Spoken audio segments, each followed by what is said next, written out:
na takot ang naramdaman sa malaking bahagi ng Davao kasunod ng 7.4 magnitude na lindol na naitala kaninang umaga. Bukod sa Davao, dama ang lindol sa iba't ibang bahagi ng Mindanao. Sa General Santos City, kitang-kita sa CCTV ang halos 4 na minutong pag-uga ng lupa. Sa Holy Trinity College, ilang estudyante ang nahilo at nawala ng malay habang nagkakagulo sa paglikas palabas ng gusali.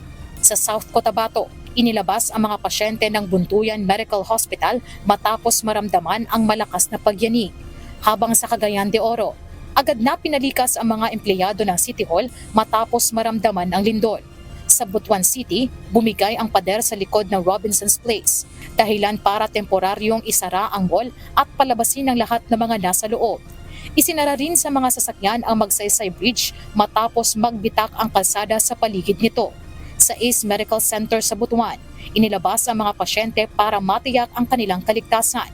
Sa Surigao del Sur, inilikas maging ang mga sanggol sa Adela Sierra T. Memorial Hospital sa Tandag City.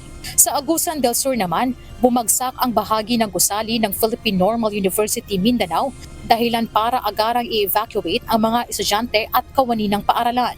Bukod sa Mindanao, naramdaman din sa Visayas ang lakas ng lindol. Sa Cebu, 1 linggo pa lang ang nakalilipas matapos ang 6.4 magnitude na lindol, nakaramdam na naman ng malakas na pagyanig ang probinsya kasunod ng lindol sa Davao kanina.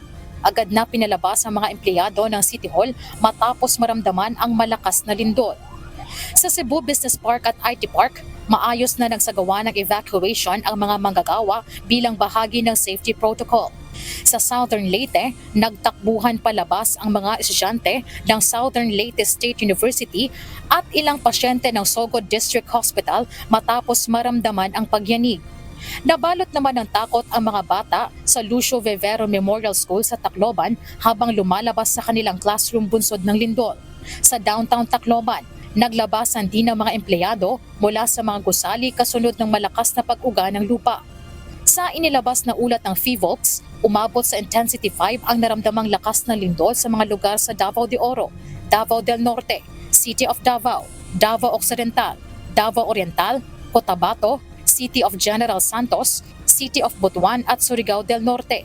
Intensity 4 sa Tacloban, Bukidnon, Davao del Sur, Davao Occidental, Sarangani, South Cotabato at City of Cotabato. Habang intensity 3 naman sa Iloilo, Eastern Samar, Leyte, Ormoc City, Northern Samar, Southern Leyte, Bukidnon, City of Iligan, Cagayan de Oro at Sultan Kudarat.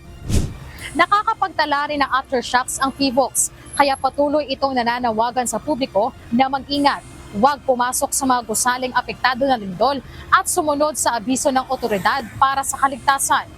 Marisol Montaño, UNTV News and Rescue. Diyos ang aming sandigan, serbisyo publiko ang aming pinakahalagahan.